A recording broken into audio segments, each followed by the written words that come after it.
პირველ რიგში უნდა აღვნიშნო, რომ ეს ტრენინგი ჩაატარა გაეროს რუსეთის სოფლის მეურნეობის ორგანიზაციამ ევროკავშირისა და შვედეთის მიერ დაფინანსებული პროექტის EMPARD-4-ის ფარგლებში და EMPARD-4-ის ერთ-ერთი კომპონენტის ზუსტად მთავარი მიზანი არის ის, რომ საქართველოში ექსპორტის ხელშეწყობის გაუმჯობესება და მხარდაჭერა.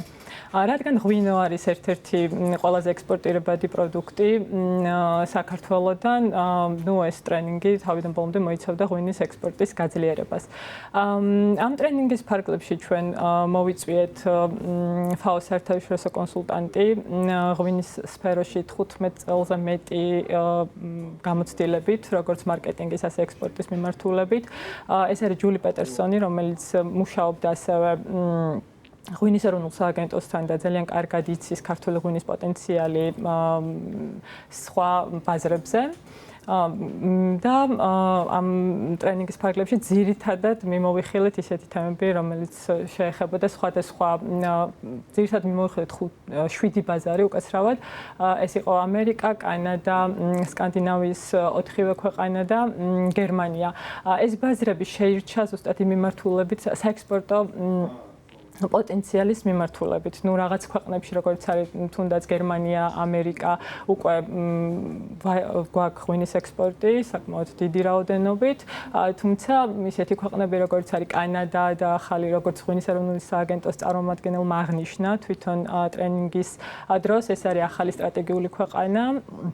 და თუ გავითვალისწინებთ ასევე იმ სიტუაციას, რაც ახლა ხდება მსოფლიოში, თუნდაც ეს რომ ვთქვათ კანადამ დაუწესა დიდი სანქციები, მაგალითად ამერიკულ ღვინოს, როგორც ჯული აღნიშნა, თაროებიც არიელი ამერიკული ღვინო აღარ შედის, თაროებიც არიელია და უფრო გვაქვს პოტენციალი, რომ ქართული ღვინო გავიდეს ამ ქვეყნებში და მოიპოვოს, ვთქვათ, უფრო დიდი საერთაშორისო აღიარება. სად გადის ყველაზე დიდი რაოდენობით დღესდღეობით საქართველოდან ღვინო და რატომ არის მნიშვნელოვანი ბაზრების დივერსიფიკაცია? ძალიან მნიშვნელოვანია ბაზრების დივერსიფიკაცია. სამწუხაროდ ჩვენი დღევანდელ დღეს ყველაზე დიდი რაოდენობით ღვინო გადის ჩვენს მეზობელ ქვეყნებში, პოსტსაბჭოთა ქვეყნებში და ძირითადად გადის რუსეთში, ამაზე ალბათ ბევრჯერ გქონიათ ამ სტუდიაში საუბარი. ჩვენი გეოპოლიტიკური სიტუაციიდან გამომდინარე და ეკონომიკური რისკებიდან გამომდინარე საკმაოდ რისკის შემცველი არის გრძელვადიან პერსპექტივაში ეკონომიკურად. შესაბამისად ძალიან მნიშვნელოვანია, რომ მოხდეს ბაზრების დივერსიფიკაცია, ავითვისოთ სხვა ბაზარი და ამით შევამციროთ რისკი. ეს ერთი არის, რომ სხვადასხვა ქვეყანაში გავიტანთ ღვინოს და ამ შემთხვევაში ჩვენ მქონდა აქცენტი ამერიკასა და ევროკავშირის ქვეყნებზე.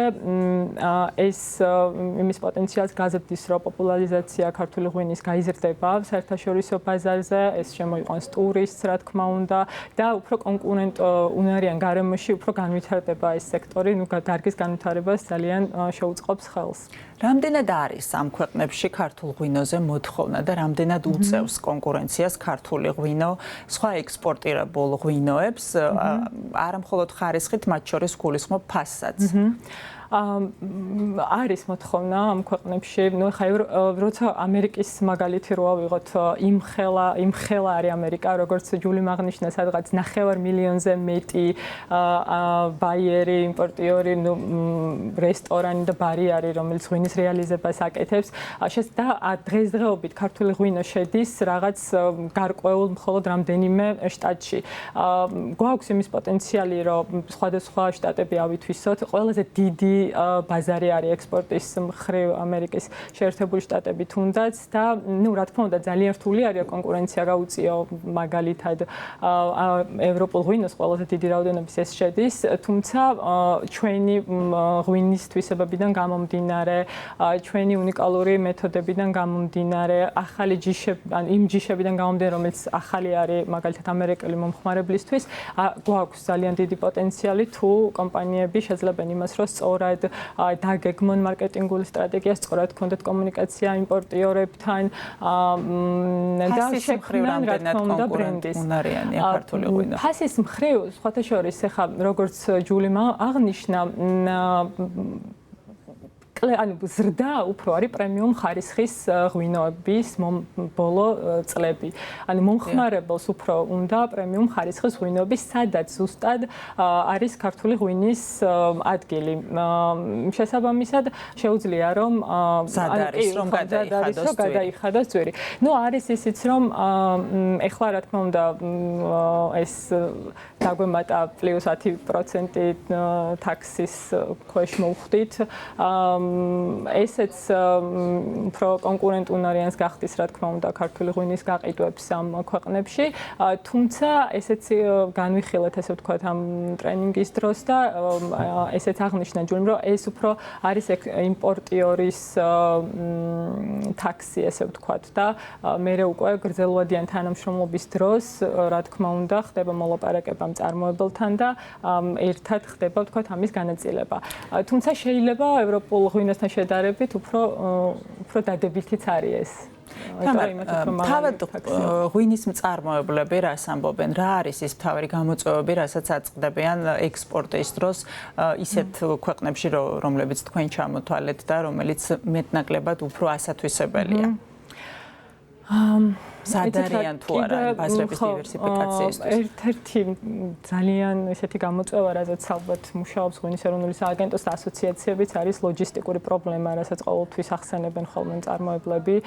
ეს არის თვითონ ანუ პალეტის გაგზავნა ვთქვათ ამ ქვეყნებში და ასევე არის მაგალითად სადეგუსტაციო ღვინის გაგზავნაც არის ხოლმე პრობლემა, ნუ შედარებით უფრო დიდ ხარჯებთან არის დაკავშირებული ეს სადეგუსტაციო ღვინის გაგზავნაც. თუმცა თუ უფრო მეტად გაიზრდება მოთხოვნა ამ ღვინის სადეგუსტაციო ღვინით თუნდაც ექსპორტირებული ღვინოსთან მიმართებით, მერე ნელ-ნელა ეს პრობლემებიც მოგვარდება. ნუ კონკურენტუნარიანი გარემო არის ძალიან. ეხლა ესე ვთქვათ ღვინის მსოფლიო ტენდენციებს შევხედავთ ღვინის მოხმარება უფრო იკლებს და უფრო სხვა ტენდენციები მოდის მსოფლიოთით უფრო მაგალითად ევროკავშირი უფრო გადადის მდგრადი უფრო ნაკლებ ჩარევით წარმოებულ ღვინოებზე მაგალითად ნატურალური ბიო ორგანული ღვინოები მოდის რაშიც ვფიქრობ რომ ჩვენ გვაქვს მოწინავე როლი იმიტომ რომ ეხა ქართული დიდი მცირე კომპანიები რა თქმა უნდა ბევრი არის ვინც ანუ ესეთი მეთოდით აყენებს ღვინოს მაგრამ ჩვენ პრაქტიკაში რაც ჩვენ ვისთანაც გვაქვს შეხება დიდი კომპანიებიც უკვე გადადის უფრო მდგრად წარმოებაზე და ფიქრობენ რომ აი თავისი ღვინო უფრო ხარისხიანი იყოს რომ მოერგოს ამ ბაზრებს. აი გულისხმება მდგრად წარმოებაში უფრო რო ნაკლები ისეთი სასოფლო-სამეურნეო პრაქტიკები თუნდაც მევენახეობის განხრით და ასევე წარმოების კუთხით რაც უფრო ნაკლებ ზიანს მიაყენებს გარემოს კი და ასევე არის აი low intervention აი ნაკლებ ჩარევა როცა არის წარმოების პროცესში აი ესეთი სტილის ღვინოებს უფრო ექცევა მაგალითად ევროკავშირში ყურადღება როცა ევროკავშირის ბაზრებზე ვაკეთებთ აქცენტს ესე ვთქვათ. ასევე ძალიან მნიშვნელოვანია რომ იყოს ფასის და ხარისხის თანაფარდობა სწორი პოზიტიური და ამ ქვეყნებში ეს განსაკუთრებით მნიშვნელოვანი არის რომ ჩვენი ხარისხი შეესაბამებოდეს იმ რა ფასითაც ჩვენ ამ ქვეყნებში ღვინო გავაქვს. იმიტომ რაღაც ქვეყნები მაგალითად გერმანია, სკანდინავიის რაღაც ქვეყნები არის ძალიან სენსიტიური ფასის მიმართ.